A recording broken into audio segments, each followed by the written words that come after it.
kung kaya po tayo ay naririto sa mundo at nabubuhay para sumamba sa Kanya, siyempre tatawagin na po ang ating pinaka-importante na usapin pang Bible study na pang pagkain ng spiritual. Siyempre tatawagin na po natin ang ating pastor na si Pastor Alan. Palakpakan po natin ang ating Panginoon.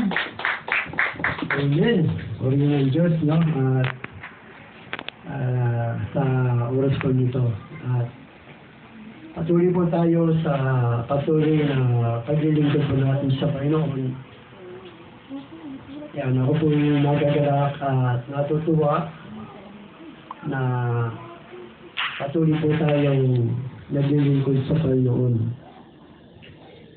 Yan. Kaya nga, wini-welcome din natin muli yung mga manonood po sa atin sa YouTube channel, sa FB. Yan, sila po ay... Yan. Yup.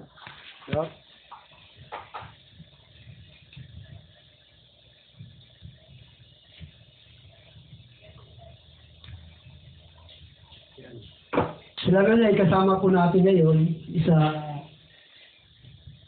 gawain ng ating Panginoon. So patuloy din po sila nanonood sa atin. Nagsusubaybay din po sila sa atin po. Kaya hindi lang po tayo nag-iisa rito. So marami po tayo. Minsan napapanood natin mabot na po ng 1,000 nanonood sa ating pong YouTube channel, sa FB. So, isa yan po yan sa mga pasalamat natin sa Panginoon na tayo po yung nakapag-share sa kanila sa pamamagitan ng kanila pong panunood ng ating pong mga video, sa ating pong mga gawain sa ating pong Panginoon. So, sa oras po ito, tayo po ay dala po sa salita po ng ating Panginoon, ang siyang pagkain po ng ating Espiritu. No? So bakit pagkain ng ating Espiritu? Sapagkat ang tao ay binubuo ng body, soul, and spirit. So ibig sabihin, dalawa ang nagugutom sa atin. Nagugutom tayo sa kaluluwa natin, at nagugutom din tayo sa Espiritu natin. So ang pagkain ng ating kaluluwa, yung pagkain na kinakain natin dito sa mundo. So, nung patay pa ang ating Espiritu, hindi tayo nakikinig ng salita ng Diyos. Hindi tayo nagbabasa ng Biblia. Sapagkat hindi tayo nagugutom sa pagkain spiritual. Nagugutom lang sa atin lagi ang ating kaluluwa. No? Kaya yun ang kalakasan ng ang ating kaluluwa. Gusto na kumain, gusto mamasyal, gusto kung saan pumupunta. No? Nung patay pa ang ating Espiritu. Pero nung buhay na ang ating Espiritu, nagugutom na tayo ngayon sa salita ng Diyos. Amen. Kaya tayo dumadalo sa gawain ng Panginoon dahil ang pagkain ng ating Espiritu ay ang salita ng Diyos. Kaya mayroon tinatawag na pamumuhay spiritual. Amen. Pamumuhay spiritual. So, ibig sabihin, nabubuhay tayo sa spiritual. Kaya dalawa ang nagugutom sa atin. Kaya sinabi ni Jesus Christ, hindi lamang nabubuhay ang tao sa pagkain, sa tinapay, kundi nabubuhay din naman ang tao sa salita ng Diyos. Kaya sabi ni Jesus Christ, ang ipinanganak sa laman ay laman, ang ipinanganak sa Espiritu ay Espiritu. Kaya huwag kayong magtaka sa sinabi ko sa inyo, lahat ay kailangan ipanganak na muli. Kaya tayo ng mga born-again Christian, ibig sabihin, binuhay ng Diyos ang ating Espiritu, kaya tinawag na born again. Kasi dati, buo talaga tayo. Meron tayo body, soul, and spirit. Nung magkasala si Adam at si Eva, namatay ang ating Espiritu. Kaya dalawa na lang nabubuhay sa ating body and soul. Ngayon, nung si Jesus Christ ay bumaba dito sa mundo at nagkatawang tao, namatay, at ang kanyang layunin ay buhayin ang ating Espiritu. Yan, kaya nung mabuhay, nung tinanggap natin si Kristo na bilang Panginoon at rin tikapagligtas ng ating buhay, tayo isinilang muli, hindi sa laman, kundi isinilang tayo muli sa Espiritu. Kaya buo ng ating pagkatao, meron na tayo body, soul, and spirit. So kaya yung mga taong buhay na kami espiritu, lagi po yan nasa gawain sa Panginoon. Nananabig po yan. Dahil yun ang ating pong pagkain. So, hiwalay po yung kaluluwa, hiwalay po yung espiritu. Hindi po yung magkasama. Kasi kapag namatay ang tao, ang aalis lang sa tao ay hindi po ang kanyang kaluluwa. Ang aalis sa tao, ang kanyang espiritu. Ano sinabi Jesus Christ? Ama, tanggapin mo ang aking espiritu. Ang sabi ni Esteban, nung siya binabato, Ama, tanggapin mo ang aking espiritu. Kaya sabi ng Biblia, alalahan mo ang Diyos bago manumbalik sa lupa ang iyong katawang lupa at magbalik sa Diyos ang ating espiritu na may bigay nito. So, ang babalik sa Diyos ang ating espiritu. Iyan ang parurusahan ng Diyos. Kaya nung mamatay si Jesus Christ, ang kanyang pinuntahan ay inaralan niya mga espiritong nakabilanggo. Nakabilanggo. So, ibig sabihin, ang ating espiritu ay harap sa Diyos at ibibilanggo. No? Kung namatay kang walang pananalig at pananampalataya sa Diyos.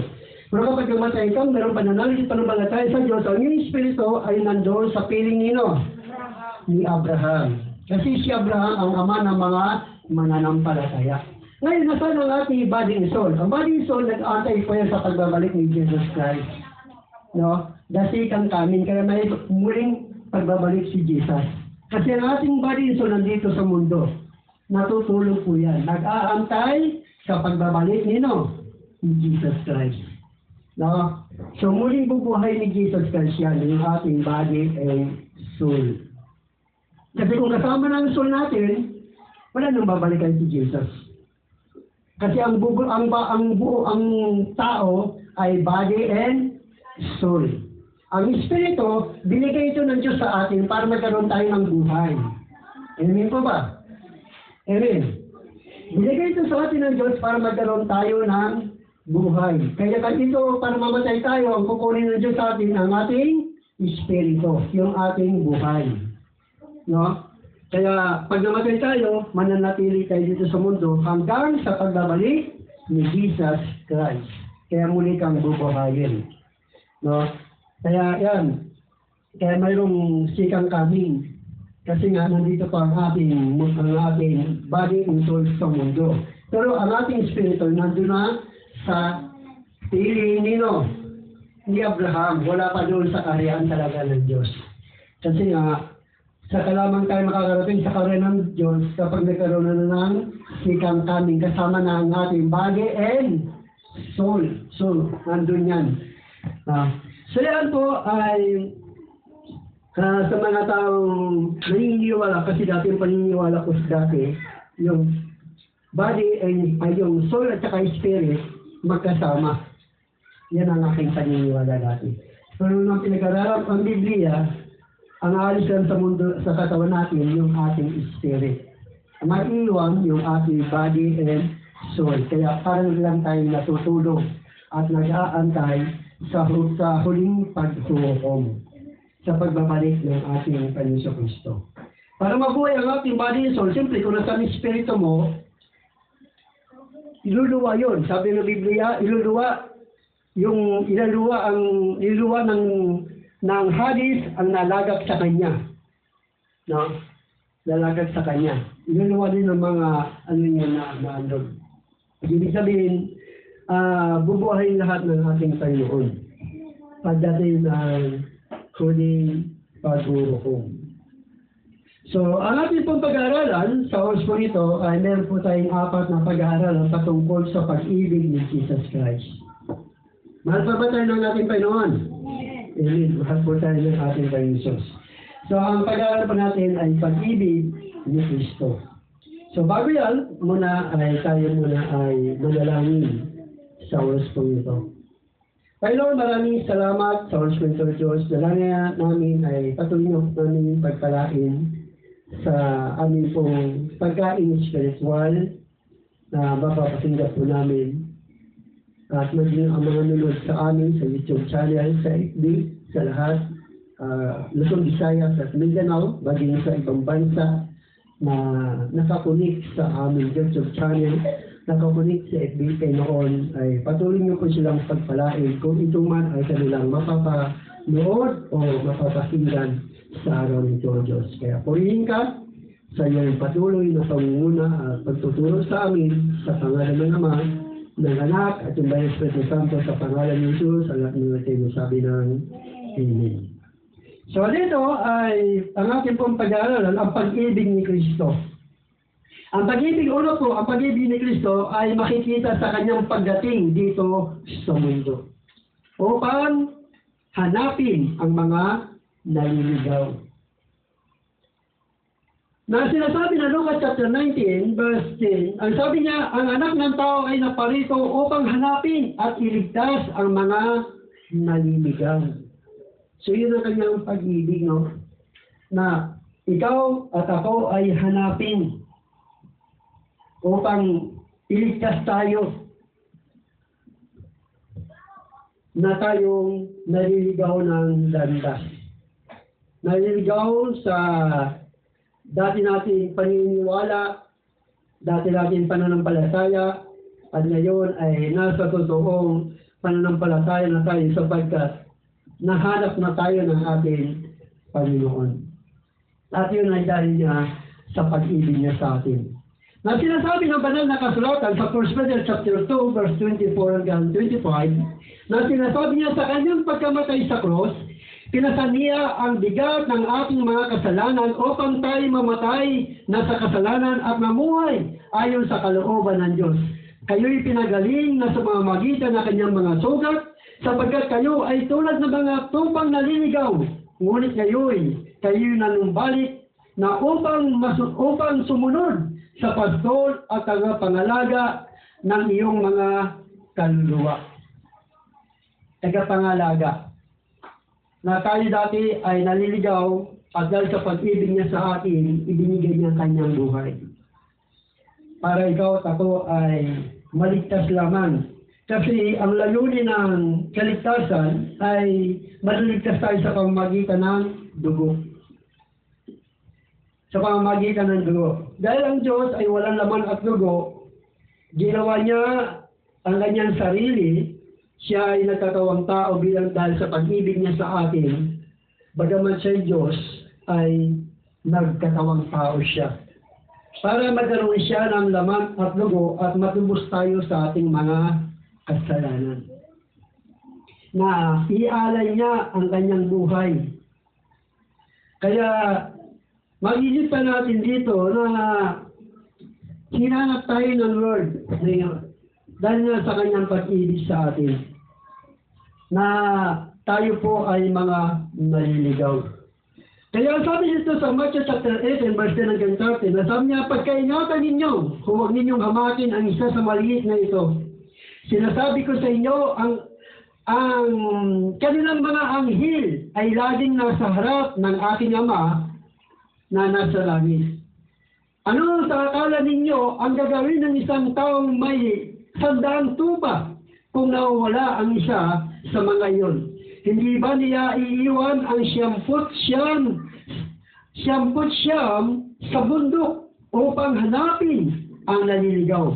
Tandaan ninyo kapag ito'y kanyang natagpuan, higit niyang ikagagalak ang isang ito kaysa siyang 99 na hindi naliligaw. Yan kanyang layunin. Kaya dahil sa pag-ibig niya sa atin, at sabi ron, na huwag nating hamakin yung mga maliliit. Kasi ang bawat sa atin ay may mga anghel. Hindi po ba? Amen. May mga anghel. Sabi ni Jesus, ang kanilang anghel ay umaakyat panahog at nagsasabi kung anong ginagawa mo sa kanyang mga tagasunod. Kaya tayo ay may kanya-kanya po tayong anghel. Bagamat hindi po natin siya nakikita. Tandaan po yan, ang anghel ay tumutulong yan kapag ikaw ay mapapahamak. Gumagawa siya ng paraan, tawag ka lang mapahamak. No? Magtataka ka na lang na para bang mayroong pumipigil sa iyo na huwag kang dumaan dyan. Parang gusto mo dumaan doon, pero mayroong pumipigil sa iyo, hindi, huwag kang dumaan dyan, dito ka. Naranasan niyo po ba yun? Na mayroong pumipigil sa iyo, na huwag kang dumaan dyan, dito ka. No? So yun yung mga anghel na kapag hindi mo sila pinansin, hindi ka naniniwala sa kanila, talaga mapapahama ka. Pero kung susundin mo yun, na parang mahahakbang ka na lang, may pumipigil talaga sa'yo. Amen. Parang may pumipigil sa'yo, parang, yun, yan, dito ka. No? Kasi nga, sa dulo niyan ay may kapahamakan. Mapapahama ka dyan. Yan yung mga anghel na tumutulong sa atin. Dahil na sa pag-ibig ng ating Panginoon Kristo, gusto niyang iligtas tayo. Gabayan tayo. Ano? Na hanapin lagi tayo kapag tayo po ay naliligaw na. Pangalawang pag-ibig ni Kristo ay makikita sa kanyang pag-alay ng kanyang buhay para sa kanyang mga kaibigan. Alam niyo po ba, itinuturing tayo ng Diyos na kaibigan. Itinuturing tayo ni Kristo na kaibigan dahil sa kanyang pag-ibig. Na sinasabi ng John chapter 15, verse 12 hanggang 16, ang sabi niya, ito ang ating utos, magmahalan kayo gaya ng pagmamahal ko sa inyo. Walang pag-ibig na higit pa sa pag-ibig ng isang tao na nag-alay ng kanyang buhay para sa kanyang mga kaibigan. Kayo'y mga kaibigan ko, kung tinutupad ninyo ang aking mga utos. Hindi ko na kayo itinuturing na mga alipin, sapagkat hindi alam ng alipin ang ginagawa ng kanyang Panginoon. Sa halip, itinuturing ko kayong mga kaibigan, sapagkat sinasabi ko sa inyo ang lahat ng narinig ko sa aking Ama. Hindi ninyo ako pinili, kayo ang pinili ko. Pinili ko kayo upang kayo'y magbunga at manatili ang inyong bunga upang ang anumang hingin ninyo sa Ama sa aking pangalan ay ibibigay ko sa inyo. Kaya dito nakikita natin na yung pag-ibig ng ating Panginoon Kristo, handa niyang ibigay ang kanyang buhay para sa ating lahat. Amen. At ibinigay niya ito sa pamamagitan ng kanyang kamatayan sa cross. Kaya hindi na tayo itinuturing ni Kristo na alipin. Itinuturing niya tayong kaibigan. Na lahat ng kanyang nalalaman ay sinasabi niya sa atin para magpatuloy tayo sa ating buhay. Lalo-lalo na pagkatiwalaan natin si Kristo. Huwag tayo magtiwala kanino man. Magtiwala tayo kay Kristo. Amen. Dahil ang bawat sa atin ay mayroong pong kanya-kanyang kakayanan lamang. Hindi natin lahat ng bagay ay pwede natin gawin. Mayroon lang tayong dapat magawa ayon sa ating kakayanan na ibinigay sa atin ng Diyos. Pero yung Kristo ang pinaglilingkuran natin, lahat ay pwede niyang gawin. Amen? Lahat ay pwede niyang gawin. Kaya sabi na nabasa ng ating kapatid, huwag kang magtiwala sa sarili mo kakayanan. Kundi magtiwala ka sa Diyos na pwede niyang gawin ang lahat ng bagay. Lahat ng bagay. Kaya sinabi ni Jesus Christ na wala kayong magagawa kung kayo ay hiwalay sa akin. Kaya kapag hiwalay tayo kay Kristo, gumagawa tayo sa sarili nating kakayanan na para bang, kung hindi ko maghanap buhay, hindi ko kakakain, hindi ko kikita. Kapatid, tandaan mo, ang buhay mo, ang may hawak ng buhay mo ay ang Diyos. Ang nagbibigay ng lakas ng katawan mo, sino? Ang Diyos. Kapag tinanggal ka tinanggal sa lakas ng katawan mo, makapaghanap buhay ka ba? Hindi. Pero kapag naglilingkod ka sa Diyos, nagtitiwala ka kay Kristo, lahat ng iyong gagawin ay pwedeng mangyari. Amen? So magtiwala tayo. Kaya tayo narito dahil naniniwala tayo na nandyan si Kristo ay tumutulong sa atin at hindi niya tayo inaaring alipin, kundi inaaring niya tayong kaibigan. So sa 1 John chapter 3 verse 16 hanggang 17, dito natin nakikilala ang tunay na pag-ibig. Inalay ni Kristo ang kanyang buhay para sa atin. Kaya dapat din natin ialay ang ating buhay para sa kapatiran. Kapag nakita ng isang may kaya sa buhay ang kanyang kapatid na nangangailangan at hindi niya ito tinulungan, masasabi bang siya'y may umibig sa Diyos? Mga anak, huwag tayong magmahal sa pamamagitan lamang ng salita. Subalit,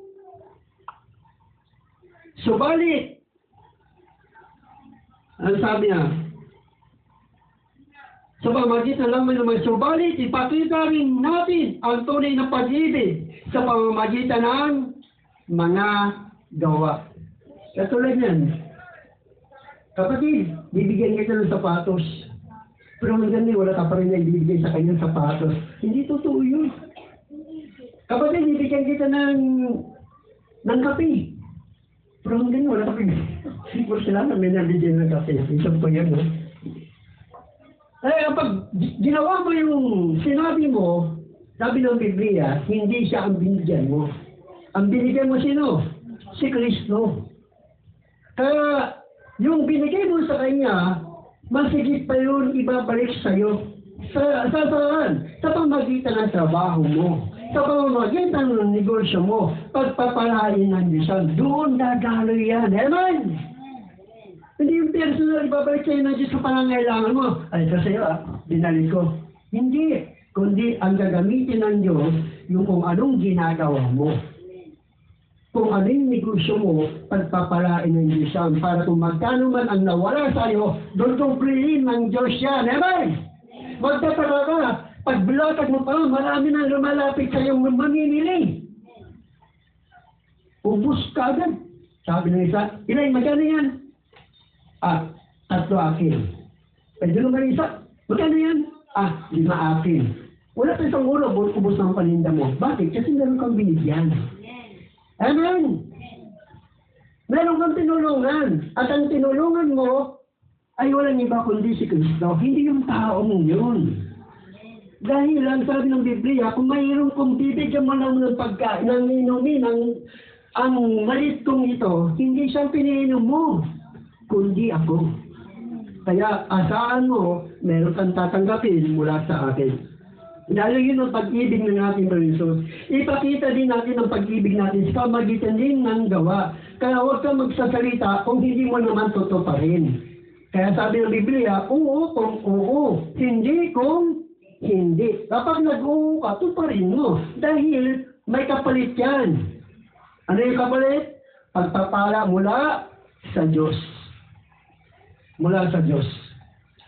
Kaya, dito ay makikita natin na ang pag-ibig ni Kristo ay pinakita niya sa pamamagitan ng kanyang pag-alay ng kanyang buhay. Sa pamamagitan ng kanyang buhay. Kaya sabi niyo sa Galatia chapter 2 verse 20, hindi na ako ang nabubuhay ngayon, kundi si Kristo na. Ang nabubuhay sa akin. At habang ako'y nabubuhay pa, sa katawang lupa, namumuhay ako sa pananalig sa anak ng Diyos na umibig sa akin at naghandog ng kanyang buhay para sa akin. Amen. Naghandog kaya habang tayo nabubuhay sa mundong ito, na kay Kristo na tayo. Dapat ang bukang bibig natin ay si Kristo. Hindi yung tagapagturo. Itong buong sinabi ni brother, ganito, ito yung sinabi ni pastor, ito yung sinabi. Hindi po, kundi ito ang sinabi ni Kristo. Amen! Dahil ang Biblia, salita po yan ni Kristo. Dahil sinabi ni Kristo, ako ang salita. Kaya dahil yung bukang bibig mo, kapatid, mahal ka ni Kristo. Siya ang ating tagapagligtas. Siya ang daan papuntang langit. Si Kristo lang, kay Kristo lamang matatagpuan ang kaligtasan sapagkat sa silong ng langit ang kanyang pangalan lamang ang ibinigay ng Diyos sa ating kaligtas. Hindi sinasabi, pumasok ka dito sa simbahan namin, maliligtas ka. Hindi yun. Amen. Kundi ang tagapagligtas natin ay sino? Si Kristo lamang. Hindi yung simbahan. Hindi po yung simbahan. Kaya dito makikita natin na yung pag-ibig ng ating Manso Kristo ay ipinakikita niya ito. Ang sabi niyo sa Ephesians chapter 5 verse 2, ang sabi niya, mamuhay kayong puno ng pag-ibig tulad ni Kristo. Dahil sa kanyang pag-ibig sa atin, inalay niya ang kanyang buhay bilang mabangong mabangong alay at handog sa Diyos. Doon ay pinakikita yung pag-ibig ng Diyos, pag-ibig ni Kristo, na inalay niya ang kanyang buhay. Kung ang kanyang buhay ay inalay niya para sa iyo, lalo pa kayong pangangailangan, hindi niya ba ibigay sa iyo yan? Magtiwala ka lang. Amen? Magtiwala ka lang. Dahil hanggat buhay ang tao ay meron pag-asa. Mawawala lang pag-asa ng tao kapag namatay na. Amen po ba? Pero ang pag-asa natin ay buhay na walang hanggan. Makakamtan mo ito po kapag namatay ka na. Pero sabi ng Biblia, isinusulat ito sa inyo upang malaman nyo na kayong sumasampalataya kay Kristo ay may buhay na walang hanggan. Kaya hanggat buhay pa tayo, alam na natin may nakalana sa atin na buhay na walang hanggan kapag nawala tayo sa mundong ito. Sabi ng Pastor, kayo lang ba ako sa mundong ito? Ay, ang Diyos lang ang nakakayang. Dahil meron kang alam na hindi mo alam at meron kang alam na alam mo rin. Ano yung alam mo? Alam mo, ikaw ay mamamatay. Anong hindi mo alam? Hindi mo alam kung kailan ka mamamatay. Yun ang hindi natin pinalam ni Kristo na kaya maging prepare at maging handa tayo. Sa Ephesians chapter 2, verse 13 hanggang 14, sabi niya, habang hinihintay natin ang dakilang araw na ating inaasahan, ito ang pagbabalik ng ating dakilang Diyos at tagapagligtas na si Jesucristo. Inihandog niya ang kanyang sarili upang papalayain tayo sa lahat ng kasamaan at linisin tayo upang maging bayan niyang masigasig sa paggawa ng mabuti. Yun ang kanyang layunin. Kaya ilalay niya kanyang buhay para tayo dating gumagawa ng masama ay gumawa na ng mabuti. Na laging nagpapasalamat sa Panginoon, laging naglilingkod sa Diyos. No? So, malilita natin yung pag-ibig ng ating Kristo. Pangatlo, ang pag-ibig ni Kristo ay nagbibigay ng tagumpay sa mga taong sumasampalataya sa Kanya. Nagbibigay ito ng tagumpay kapag lagi mong inaalala yung pag-ibig ng Diyos sa iyo. Amen? Yung pag-ibig sa inyo Kristo, na hindi niya tayo niiwan ni pinababayaan man. Na sabi doon sa Romans chapter 8, verse 34 hanggang 39, sino ang nahatol na siya'y parusahan? Si Kristo na pinatay, ngunit higit sa lahat ay muling binuhay. Ngayon ay nasa kanan ng Diyos upang mamagitan para sa akin. Sino ang makapaghiwalay sa atin sa pag-ibig ni Kristo?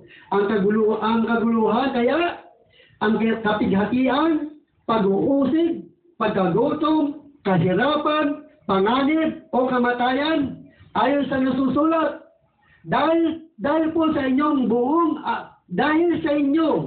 buong araw kaming pinatay. Turing nila sa amin ay mga tupang pangkatay. Hindi lahat ng mga ito'y tayo siguradong magtagumpay sa pamagitan niya na nagmamahal sa atin. Sapagkat natitiyak kong walang makapag-iwalay sa atin sa kanyang pag-ibig.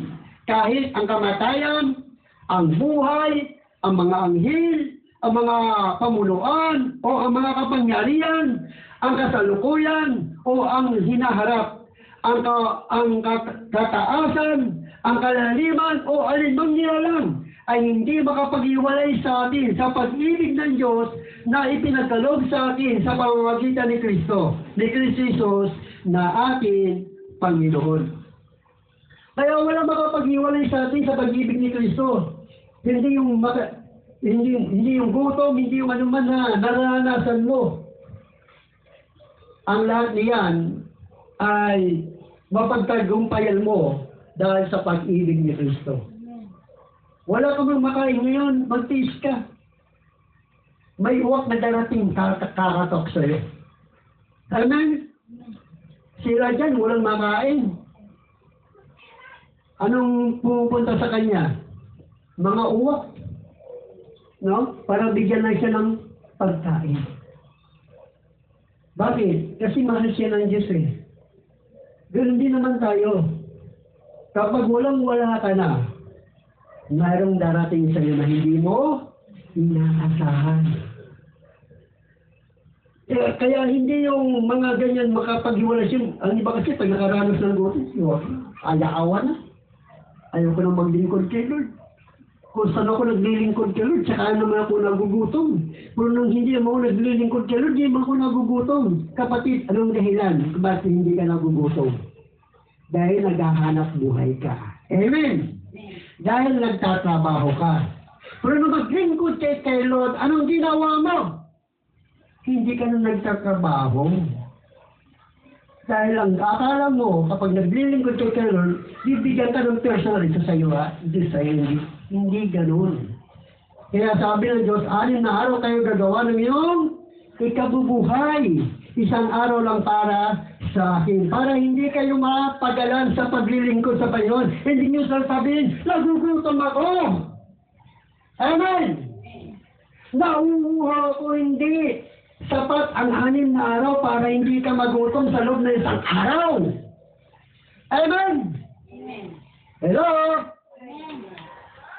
Sapat ang 6 na araw na binigay sa atin ng Diyos. Wala pagdating ng araw ng linggo, kahit hindi ka maghanap buhay, hindi ka mananegosyo, hindi ka gugutumin. Ang iba, takot mo gutom. Kahit linggo na, ginagawa, nagtatrabaho pa rin. Napababayaan ang paglilingkod nila kay Lord. Kasi nga, kung hindi sila maghanap buhay, hindi sila magtatrabaho, hindi sila kakain. Hindi ba sapat ang 6 na araw binigay sa iyo ng Diyos para sa iyo? Ang 6 isang araw ay para pa rin ba sa iyo? Ay para mamamatay ka dyan. May buhay na walang nandyan ka? Ang Diyos lang ang nakakalam doon. Kung sasabihin ko sa iyo, sabi ng Biblia, sabi ng Panginoon Kristo, ipanalangin nyo na huwag mataon ang pagbabalik ko sa araw ng pamamahinga at araw ng taglamig. Bakit? Sapagkat ang manatiling tapat hanggang wakasan siya lamang maliligtas. Ibig sabihin, ang araw ng linggo ay napakahalaga. Amen? Araw ng pamamahinga para kay Lord yun. Kaya ilaan natin yun.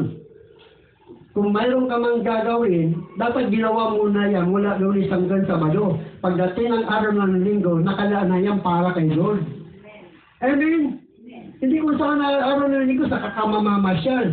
Araw ng linggo sa kakamaglalaba. Araw ng linggo sa kakamag kung ano-anong ginagawa mo. Pero mula Lunes hanggang Sabado, wala kang ginawa. Para matapos ang iyong gagawin. So doon na nakita natin, hindi yung dahilan para mawala tayo sa pag-ibig ng Diyos. Meron tayong time at oras na ibinigay sa atin ng Panginoon. Ang sabi naman sa 1 Corinthians chapter 15 verse 57, ang sabi niya, magpasalamat tayo sa Diyos sapagkat tayo binigyan niya ng tagumpay sa pamamagitan ng ating Panginoon Kristo. Sa pamamagitan ng ating Panginoon Kristo. Kaya nga, mga minamahal kong kapatid, magpakatatag kayo at huwag matitinag. Maging masipag kayo sa paglilingkod sa Panginoon. Dahil alam ninyo, hindi masasayang ang inyong paghihirap para sa Kanya. Hindi masasayang ang paghihirap natin pagpunta rito. Amen po ba? Dahil ito ay napakahalaga. Ito yung portal papuntang langit. Ano yung portal? Daanan papunta sa mga bagay na hindi mo pa nararating. Ito yung portal papuntang langit. Na papuntang langit po ang ating pinupuntahan. Kaya malilagit po tayong magpakasipag. Kaya sabi ng banal na kasulatan sa Ephesians chapter 6 verse 17, bilang pangwakas, sabi niya, magpakatibay kayo sa kalakasan galing sa Panginoon at sa kanyang dakilang kapangyarihan. Gamitin ninyo ang lahat ng kagamitan at sandatang pagdigma na kaloob ng Diyos upang mapaglabanan ninyo ang mga pakana ng dyablo.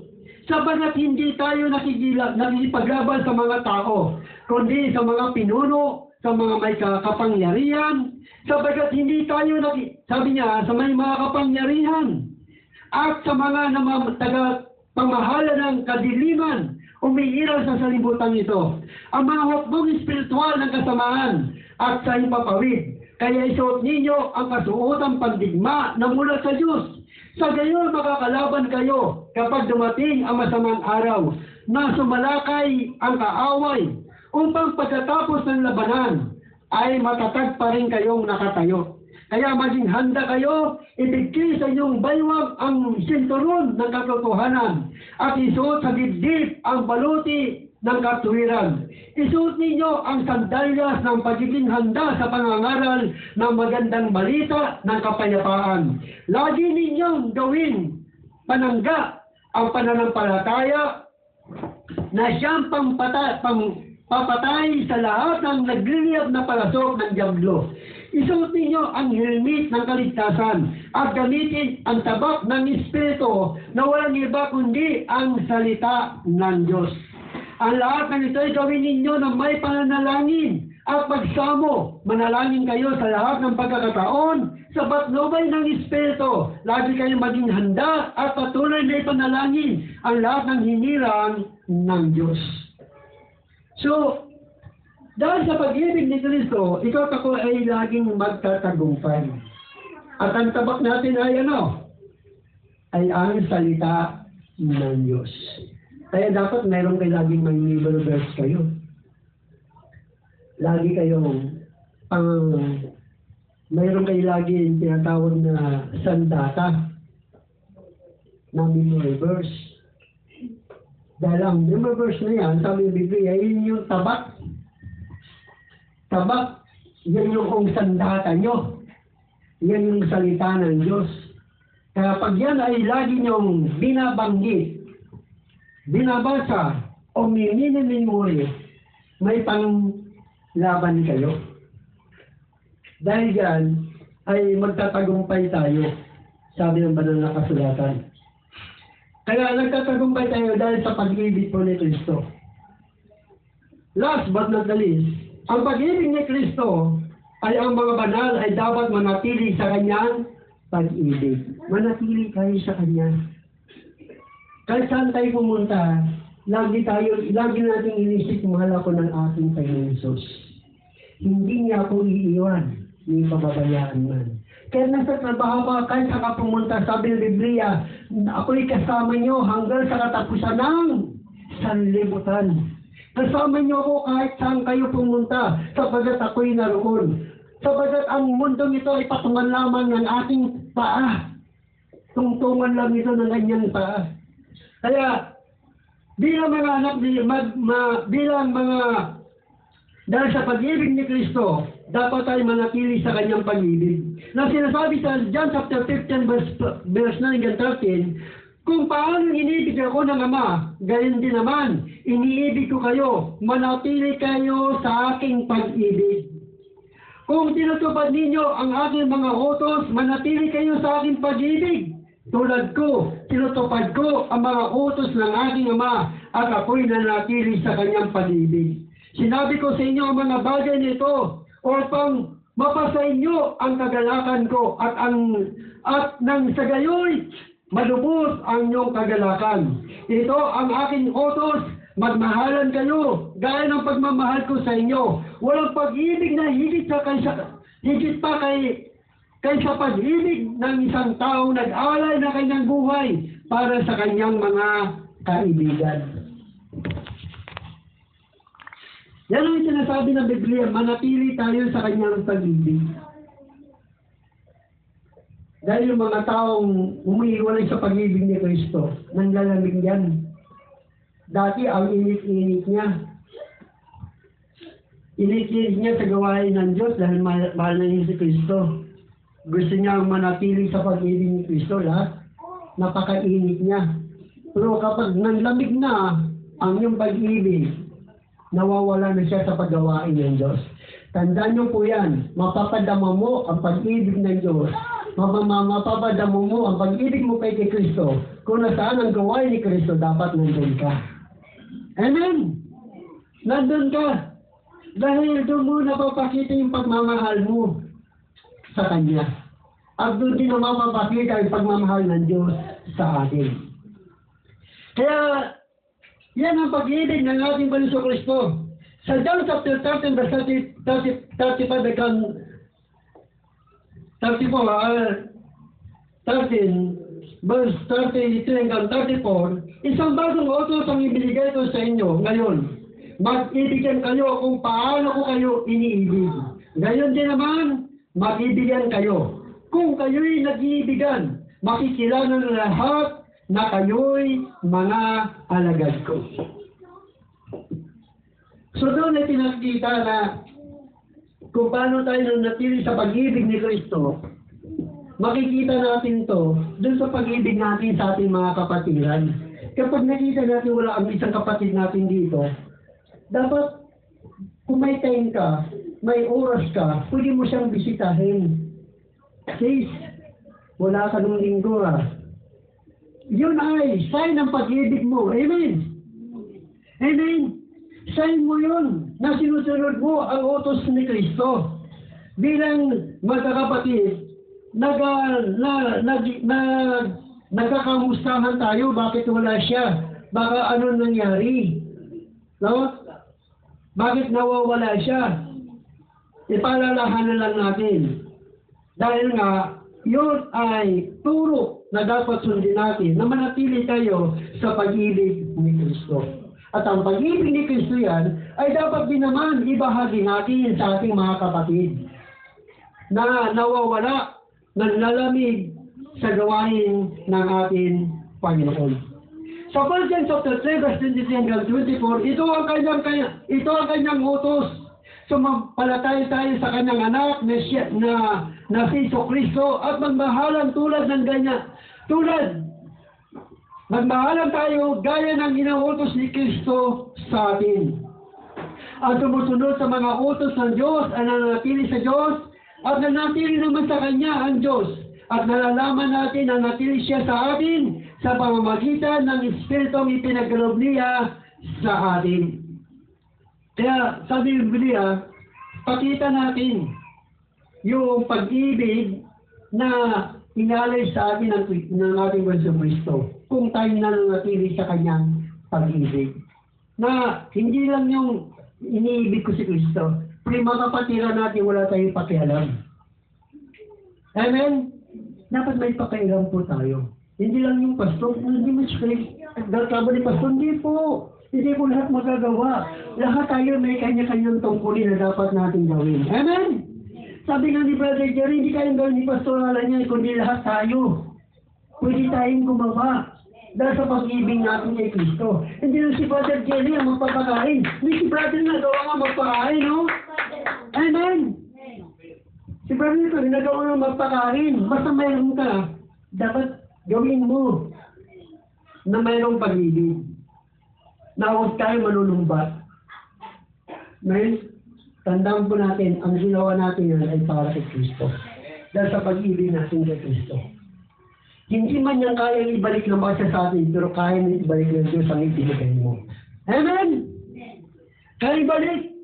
Kaya makikita natin yung pag-ibig ng ating Panginoon Kristo sa atin. Na ipakita natin ito sa ating mga kapatiran. At kung sabi niya sa 2 John, chapter 1, verse 5 hanggang 11, at ngayon minamahal na ginang. Hiniling ko sa inyo na mag-ibigan tayong lahat. Hindi ito bagong utos, kundi isang dating utos na sa simula pa, nasa atin na. Ito ang kahulugan ng pag-ibig na ibinabanggit ko. Mamuhay tayo ng ayon sa mga kalooban ng Diyos. Ito ang utos na ibinigay sa inyo noong pang-una. Mamuhay kayo sa diwa ng pag-ibig, sabagat naggalat sa sanlibutan ang mga mandaraya. Ayaw nilang kilalanin si Kristo, si Kristo na naging tao. Ang ganun mga tao ay mandaraya at laban kay Kristo. Mag-ingat nga kayo upang huwag mawalang saysay ang aming pinagpaguran. Sa halip ay lubusan ninyong makamtan ang gantimpala, ang hindi sumusunod sa katuruan ni Kristo, kundi nagdalagdag pa dito ay hindi nagpapasakop sa Diyos. Ang sinumang na natili sa katuruan ni Kristo ay nagpapasakop sa Ama at sa Anak. Huwag ninyong tanggapin sa inyong bahay ni bati ng sinumang dumating sa inyo na may dalang katuruan laban kay Kristo. Sabagat ang bumabati sa Kanya ay naging kasama niya sa masasamang gawain. Yan ang sinasabi ng Biblia na ipakita natin ang ating pag-ibig kay Kristo at manatili tayo sa Kanya. At makikita natin ito sa pagbibigay natin sa ating mga kapatiran. Pagtulong, paggabay, pagpalawak, pag-visitation, o pag-encourage lang. Sis, magpatuloy tayo. Huwag tayo matinginag. Dito lang naman sa mundo yan eh. Yung init, makakailag ka. Ay kung sa Eterno, hindi ka na pwede makailag. Pero kapag nagdiling mo tayo kay Kristo, mainit man ang lugar nito, mas malamig doon sa punso natin. Amen? So, purihin ng Diyos, nawa, meron tayo naiintindihan, meron tayo nawaan patungkol sa pag-ibig ng ating Panginoon Kristo, na manatili tayo sa Kanya at laging magpatuloy sa gawain ng Panginoon at tawag po tayong matitinag. Gawin natin ang nararapat natin gawin. Gawin mo lang ang kaya mong gawin. Ang hindi mo kayang gawin, ipagkatiwala mo na sa Diyos yan at ang Diyos ang gagawa niyan. Amen? So tayo po lahat ito ngayon at pagsalamatan po natin ang Panginoon. Hallelujah. Purihin ka Panginoon sa oras po ito, Diyos, sa inyo pong mga salita na amin pong napakinggan tungkol sa iyong pag-ibig. Panginoon Jesus, sa mga oras po ito, kami po ay nagpapasalamat sa iyo na kami ay tinuruan mo kung paano magmahal sa aming kapwa at pinakita mo sa amin ang iyong pag-ibig. Namatay ka para sa amin. Inalay mo ang iyong buhay para sa amin dahil mahal mo kami. Katulungan niyo po kami na hindi lamang kami ang makadama ng pag-ibig mo, kundi patuloy na maramdaman din ang aming mga kapatiran ang iyong pagmamahal at patuloy na uminit at umalap ang aming kainitan sa pagsunod sa iyo. Kaya purihin ka Panginoon sa oras nito, Diyos, pagpalain mo ang nalalabi namin gawain sa mga oras nito, God, sa pangalan ni Jesus. Amen. Amen. Ako na po tayo sa ating pagbigay, magbigay ng isang kaluban, hindi lang ibigay salamat, siyempre tatawagin pa natin, brother na si Brother Chief.